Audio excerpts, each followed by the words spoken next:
En un borde de los picos de Europa, en la Sierra de Peñalabra, el pico Tres Mares no necesita explicar el significado de su nombre.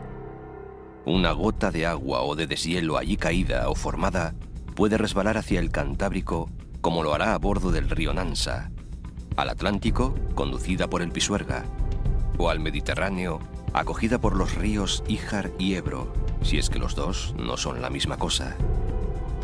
Sentenciaba Gerardo Diego. Ni una gasa de niebla, ni una lluvia o cellisca, ni una dádiva de nieve, ni un borbollar de fuente candorosa dejó perderse. Entre las montañas, a veces de más de 2000 metros, tres imprecisas y altas llanuras reciben el nombre de Campó.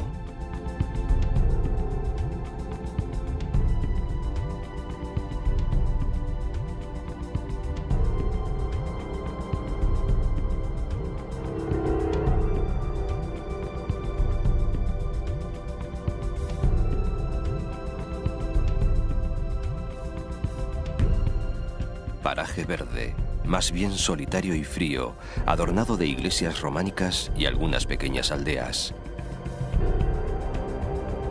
Los tiempos modernos, claro, han traído algunas novedades. En el Alto Campó, por ejemplo, se han instalado los asombrosos equipos de una estación de esquí. Aquí trabajan máquinas de todo género y aparece lo que habitualmente pide el turista de la nieve: remontes, estacionamientos, helipuerto, hoteles y albergues variados.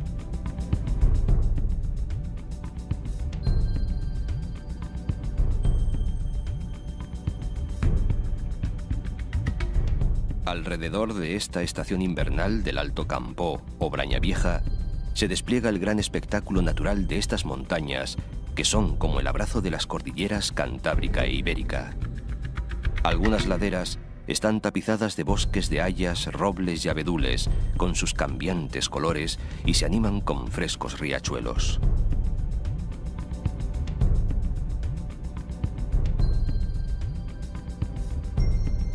Estos valles de la Hermandad de Campó de Suso permiten la vida de una decena de pueblos casi alineados junto al curso del río Íjar, entre la estación y la capital de la comarca, Reinosa, unos 30 kilómetros.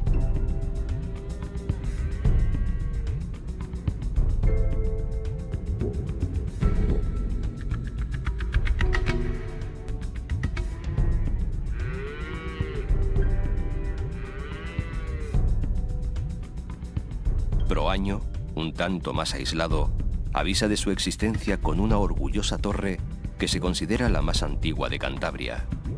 Perteneció a la familia de los Ríos y debió de ser levantada en el siglo XIII. Una casa gótica vecina alberga un importante legado bibliográfico.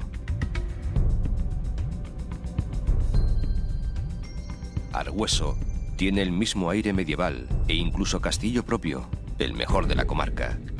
Suma de dos torres unidas por lienzos de muralla, en él parece que vivió algún tiempo la madre del marqués de Santillana.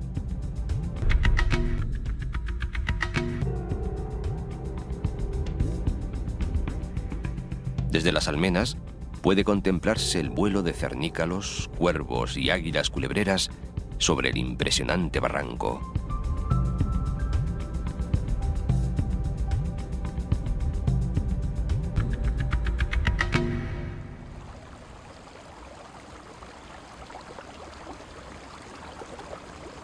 En el centro del amplio valle, bien resguardado por los severos y cercanos montes, un pequeño pueblo de clara toponimia ha desconcertado a geógrafos y a la gente común.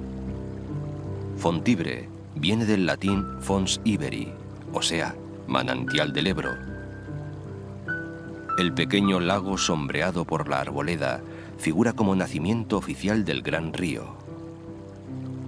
Mas parece que los 500 litros de agua por segundo que allí brotan de las rocas calizas son resurgencia de las aguas del Íjar, que las ha perdido más arriba, en la planicie de Espinillas y Paracuelles.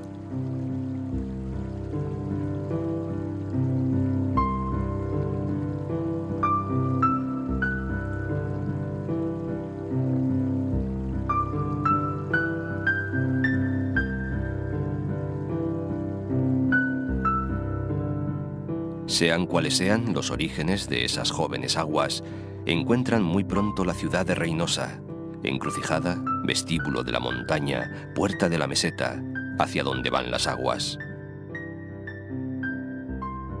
El Ebro parte en dos a la pequeña ciudad montañesa. Deja a su izquierda la Plaza Mayor y la gran fábrica de la parroquia.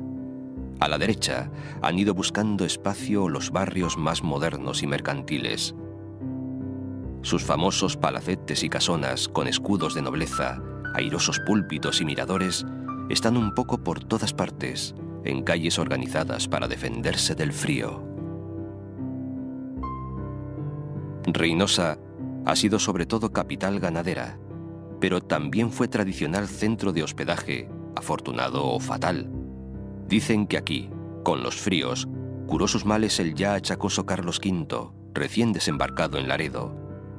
Paraban también en la ciudad trajinantes de la meseta con sus lanas y su trigo, camino del puerto castellano de Santander.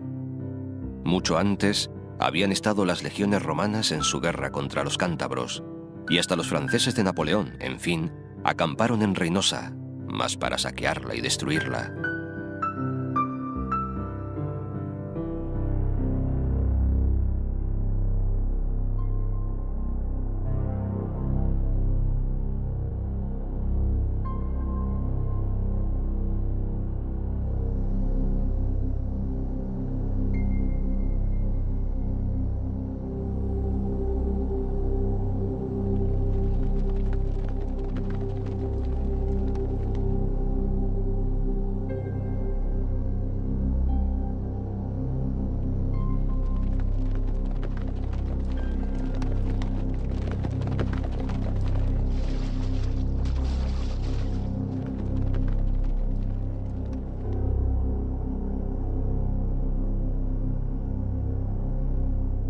A las afueras de la ciudad, en el llamado Campo de en medio, aparece ya el gran mar interior del embalse del Ebro, abastecido por el joven río y su hermano el Ijar.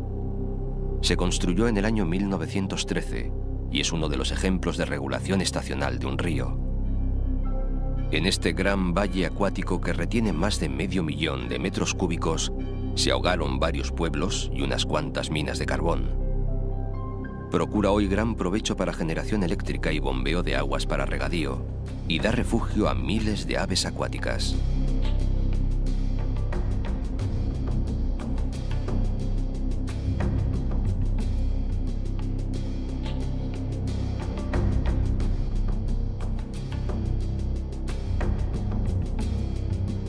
En las puertas mismas del embalse queda el recuerdo salvado y visible de la ciudad romana de Julióbriga, primer asentamiento romano entre los cántabros. Fue dedicado a Augusto, el que finalmente logró dominarlos, y estaba en una calzada que iba de Amaya hasta el mar, quizás a Suances. Plinio afirmaba que era la población más relevante de estas comarcas, sobre las que mandaba Corocota, el legendario caudillo montañés que acabaría cediendo su resistencia ante la fuerza de Augusto y sus legiones.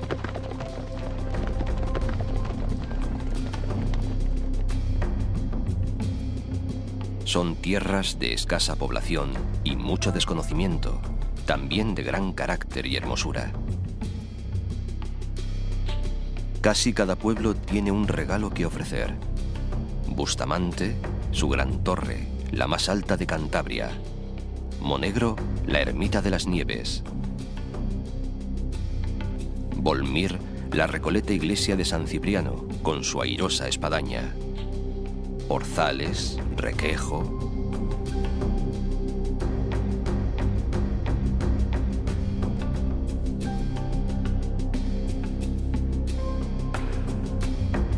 Casi en el extremo oriental del embalse, al borde de la provincia de Burgos, al lado del puerto del Escudo, una estación balnearia con más de 80 años de antigüedad exhibe el encanto de sus elegantes edificios.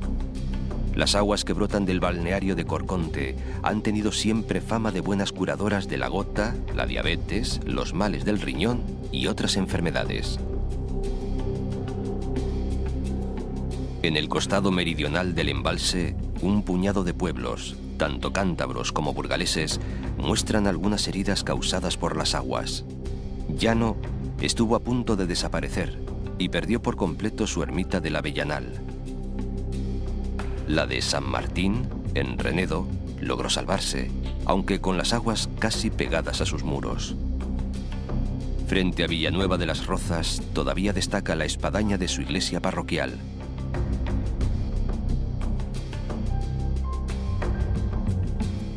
Claro que no se quedaron los tres campos sin lugares de culto y oración. Desde hace 1200 años sigue en su sitio el cenobio de Montes Claros, erigido como consecuencia de la aparición de una imagen de la Virgen en una cueva. El actual santuario fue construido sobre una iglesia rupestre.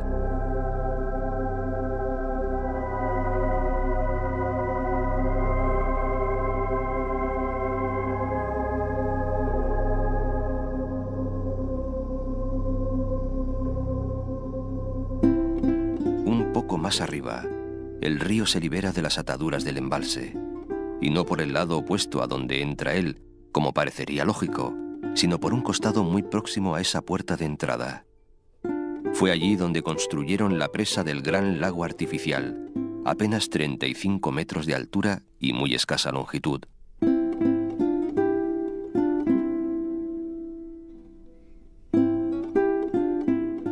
Entre alturas que con frecuencia superan los 1200 metros, el río se muestra bravo y salvaje. Unas cuantas poblaciones, Aldea de Ebro, Bárcena, no se asustan de asomarse a su corriente, que se abre camino por valles cerrados. La comarca empieza a llamarse ya Valderredible. Canta Gerardo Diego. El Ebro canta y canta. La lanza en ristre acomete molinos, puentes embiste. Primavera de hojillas, juncos y mimbres. En flor, todas tus frutas, Valderredible. Y en ella, a partir del portón que el río cruza en Villanueva de la Nía, se esconden unas cuantas joyas secretas. Si en Aldea de Ebro sobrevive una hermosa ermita románica, más al sur se oculta toda una colección de pequeñas iglesias rupestres, es decir, excavadas en la roca. Santa María de Valverde es la más grande de todas. Íntimas, extrañas, casi olvidadas, no son ciertamente fáciles de encontrar, y eso precisamente pretendieron sin duda sus arquitectos, cristianos primitivos asustados de las invasiones africanas y de la soledad de sus dominios.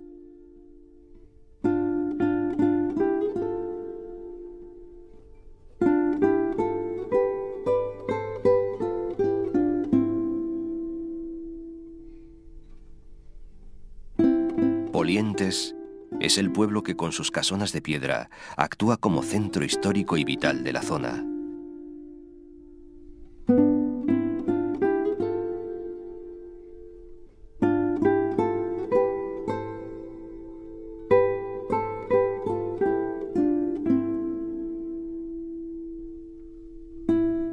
Muy cerca, el templo más emocionante y suntuoso de Valderredible, que no está excavado, sino orgullosamente erecto entre verdes prados y tranquilas arboledas compañeras del río.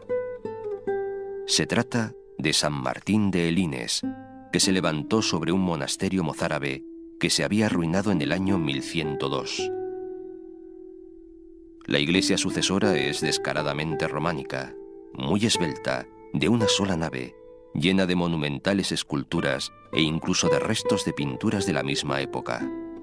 Su delgada torre parece un hito que fijara en la distancia la dignidad y la elegancia de este templo campestre. En flor tus nuevas niñas abriles, en flor tus capiteles, Martín de Elines. Paraje verde, más bien solitario y frío, adornado de iglesias románicas y algunas pequeñas aldeas. Los tiempos modernos, claro, han traído algunas novedades. En el Alto Campo, por ejemplo, se han instalado los asombrosos equipos de una estación de esquí.